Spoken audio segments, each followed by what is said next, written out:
Rangers, Rangers, all the way, all the way. Here we go, Here we go, here we go, here we go. C-130 rolling down the strip. C-130 rolling down the strip. Airborne daddy gonna take a little trip. Airborne daddy gonna take a little trip. Mission unspoken destination. Oh, Sergeant Straight out of Coal Range. Yeah. That guy was scary. He went to Seco after. Yeah, he went to my platoon. yeah. He was our platoon sergeant. Yeah, he's a I remember being good platoon ribbed. sergeant, though. Sergeant Straight grabbed me by the throat on the CWST, the Combat Was Water that you? Survival Test. As I started walking the plank, where you do the high jump into the water, and I started heading out before I was supposed to, and he's like, Murphy, if you ever disobey my orders again, I will fucking strangle you. Yeah. Roger, Sergeant. I have to call my mom. My Coal Range, man, we started out with at least, the original class size was around 120-something guys, but we graduated 7. And it was freaking mayhem in Coal Range. They had it sucked the entire time. We didn't sleep for, how long is Coal Range? Like 5 3 days? days. I think it was 3 days when we went through Burkhart. 3 or 4 days. 4 days.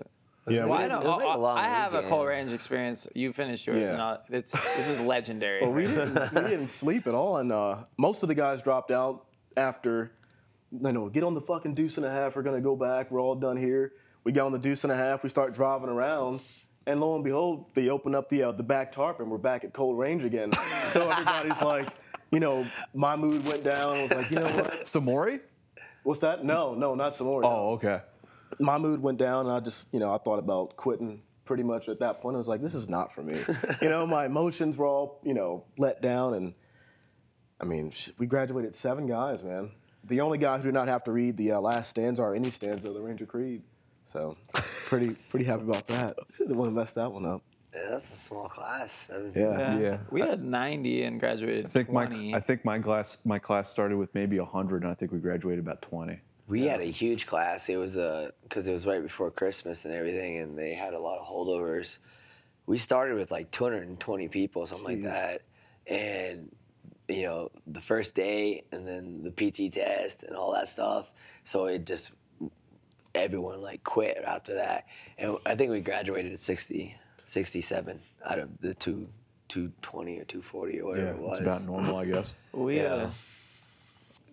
What's this legendary story? Yeah, I know you guys have heard of this. I know you heard about this. So we were at a Coal Range, and I remember the night before we're out there, and Sergeant Straight is infamous for his hold your rucksack above your head. Oh, yeah.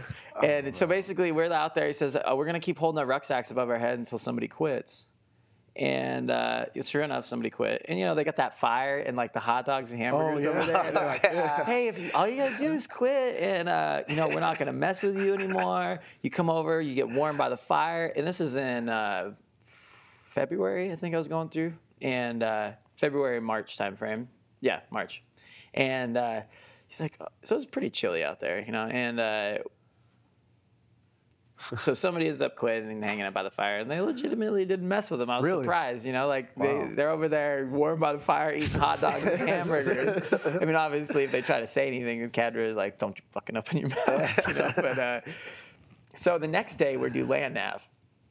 We're coming back from land nav, and I remember coming back, and I turn in my sheet, and I go over, and I sit. They had us like in a little holding area, and they had us sitting over there. And we were allowed to eat like our chow or something while we were waiting for the other guys to come in. So I'm over by the trees, and they have their pickups, like Sergeant Straight's got his pickup parked out there. And I don't know who it was that told him to stop, but somebody turned in their sheet, and he's going over, and for some reason, one of the cadre tells him to stop, and he's like, start doing mountain climbers. So he's doing mountain climbers, and it's right behind Sergeant Straight's pickup. And Sergeant Straight's inside of his pickup on the cell phone talking to somebody. And he doesn't realize it. And he's on his cell phone, so he's like, talking. Gets off his cell phone, starts his truck up, puts it in reverse, just boop, and runs over this guy. And I cannot remember his name to save my life right now, but runs over one of his legs while he's doing mountain climbers. And luckily, it was the back end of the pickup, and it didn't break his leg or anything. By some miracle, it didn't break his leg. I mean, His leg was messed up. But so, anyways, yeah, he graduated. Really? Yeah, they were like, I think they kind of gave him the old. He yeah. passed everything. He up to that was going to point. graduate no matter what. Yeah, he had the top PT score and stuff too going into it. So I think they were like, you know what, you would have made the 12-miler. And I think my. I think it was more of a, hey, well. Hey, just keep this to yourself. We'll not talk about it. He showed up to graduation. He's got a cast on his leg and stuff. He's had tore some muscles and stuff. I think my favorite story from Coal Range was when we were out there, the infamous, holding the rucksack over your head, 50-pound rucksack, and doing flutter kicks and just getting smoked at like 3 a.m. They were just ravaging, just thrashing the entire class. And the cadre actually like tag teamed. A new cadre comes on and starts smoking us, but he doesn't smoke us. He says, "Okay, everyone, just stop. Just put your rucksack down." And he starts giving us this speech. And he tells us, okay, go ahead, and I want you to lay down face first in the dirt. Just go ahead and just lay down. So we all just lay down. We're facing into the dirt. And he starts talking. And he's just saying, listen, guys, you can quit anytime you want. And you can go over to the fire there and just have an MRE. You can quit RIP and still be a good American. You can quit RIP. Some psychological. You can quit RIP and you can still go serve your country in another unit. You can still be a good American if you quit right now. Now you're looking, everyone's facing down into the dirt. No one will hear you or see you quit. If you want to quit, just stand up and go on over to the fire and have an MRE.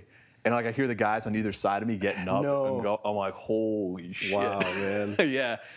But Coal Range was a good time, man. I remember Sergeant Nash came over and made me platoon leader. And I had to lead the guys into the woods and put them into a patrol base. Which, when you're a private, you read the Ranger handbook and it looks like Greek. Like I have absolutely no idea what this thing says. Just put the guys in a big circle. That's the patrol base. Just stay right here. Try to face outward, So we go in there and, of course, my patrol base sucks. It's just a shit show. And Nash comes up to me. He's like, listen, Murphy, we're not doing this because we like you, because we're supposed to go get a patrol base and sleep for a few hours. He's like, listen, we're not doing this, Murphy, because I like you. I'm doing this because you guys are exhausted and you're making all these fucking mistakes, and I think one of you is seriously going to get yourself fucking killed out here, so we're going to let you sleep for 2 hours. So, yes, Sergeant Nash and Sergeant Hickerson was another one who could run like the wind. That's who it was that told him to do flutter kicks, I'm pretty sure. Was it? Yeah, Sergeant Hickerson was satanic as a RIP cadre. Yeah, he seemed really, I think he was a little bipolar sometimes. He seemed really nice. And then he would just explode like a nuclear weapon upon you. And you didn't know what to do. You didn't know, there was nowhere to run or hide or. No. Yeah. No, one of my favorite things about Sergeant Phipps was when he first came and picked us up, and he said, because all the guys were worried about getting smoked. And he's like, listen, guys, it's not my job to smoke you. It's my job to issue a task, conditions, and standards. And if you fail to live up to those standards, then you may be physically corrected for them. And that was it. But when I went through RIP, I also did a little extended stay in RIP because I got sick. And what was happening was I couldn't keep up on the 12-mile road march. So I knew I was in great shape and everything. It was the most frustrating experience of my life that no matter how hard I pushed myself, I could not keep up with the group. So I got put on the bus, and I got dropped out of RIP, and I get confronted by Sergeant Phipps because now I'm back in RIP hold. And he's like, what are you doing, Murphy? Why are you back here? Do you want to quit? I was like, no, Sergeant. He's like, what do you want to do? Do you want to recycle? I was like, yeah. He's like, well, what makes you think that, the next RIP class is starting in 4 days? What's going to change between then and now? Why don't you just quit? And I was like, I want to try again, Sergeant. I'm sick. And he's like, and finally he agrees, like, okay, I'll let you go to sick call, Murphy. So he's like, go to sick call and then get back here because we got to do PT. So I'm like, God damn. So I go to the sick call and they give me not a Z-Pack. It was something even more powerful than that because I had to be off the medications by the time I started RIP in like 4 days. So instead of like a 5-day treatment, it was a 3-day treatment. Jeez. So I got the pills. Then went and did PT with Sergeant Phipps and peeled the bloody socks off my feet at the end of the day, and recycled into the next RIP class. And I made it. I came in first actually in the road march because they did a release, and I ran the entire time. I was always last, man. I was always last. On the road march? I hate road marching. I mean, when I first, in basic, it sucked pretty bad too. And 100% humidity in Georgia. Yeah. I heard all the techniques, run between the poles and stuff like this. And start off running with my rucksack. How much is the rucksack weigh? It's like 45, 50 pounds. doing that, and 2 miles in, I'm just like, you know what? Maybe this is not for me. Because this is really fucking hurting bad. Man. And when I get there, they got the bus behind me. It's like honking its horn. You better hurry up. You better hurry up. I'm like, geez. And this thing's on my the bumper of the front end of the vehicle's on my ass, and it's just pushing me along. I'm like, fuck, man, this is 12 miles. I'm only 6 into it now, and I'm sucking pretty bad, dude. I see the other people's little flashlights coming back this way. I'm still going that way. I'm like, fuck, man. From the turnaround point. Yeah. Oh, that was the Ranger Indoctrination program, and then a couple years ago it transitioned from RIP to RASP. Yeah. It was the Ranger Assessment and Selection program, and I've heard very good things about it. Apparently, those guys are getting some awesome training. I guess it was inevitable. You know, previously they were just kind of testing to find the perfect private to go in the regiment. But considering you know the role that these guys have taken up and how the regiment's evolved, it's not surprising that they're having to have a little bit of added training before they get thrown in there. Yeah, it wasn't like that at all in RIP. I remember when it was like after you got a basic and airborne, it was cool to have like jungle boots. Those are those are the cool that you could go buy your jungle boots and shit.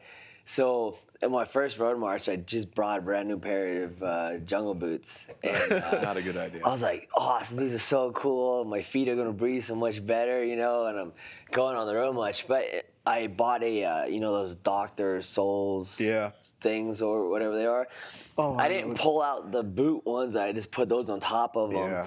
So I had like freaking, I don't know, 2 inches of freaking cushion, but it made it weird because the vents on the side of the jungle boots with that insole, it made it to where they just sliced my feet. Mm-hmm. Like so, within a couple miles, like my feet are killing me. What the hell's going on? And when I finished the 12-mile run, I took off my boots and I had 2 freaking cuts that were just like raw, from the eyelets from the jungle boots. Yeah. And I was like, jungle boots are not that cool. My pain story was one of the RIP cadre, I think it was Ruben or something like that. He told me to shave everything because it would help me with this road march to, you know, go faster and cuss through the wind. So I'm in, dude, no shit, man. So I'm being I'm trying to be the gray man and whatnot. And I'm in the bathroom with a big razor. I'm shaving everything, dude. And we go on this road march, and I remember, like, this is fucking painful. I'm thinking, like, that my entire body's bleeding and other things are falling off, but I shaved everything, dude. It was bad. Bicked it. It was horrific, man. That was my pain story of that march. It's like, I want everything shaved. Oh my gosh. So fast. He was so fast. He's like, why do you think swimmers shave before they do a big competition? You know, cut through the water, cut through the wind. So I'm in the bathroom shaving everything, dude. It was bad. That's classic. St. Peter's gonna say, St. Peter's gonna say, how'd you earn your living? how'd you earn your living? How'd you earn your pay? How'd you earn your pay? I will reply with a whole lot of anger. I will reply with a whole lot of anger. Earn my pay as an airborne ranger. Earn my pay.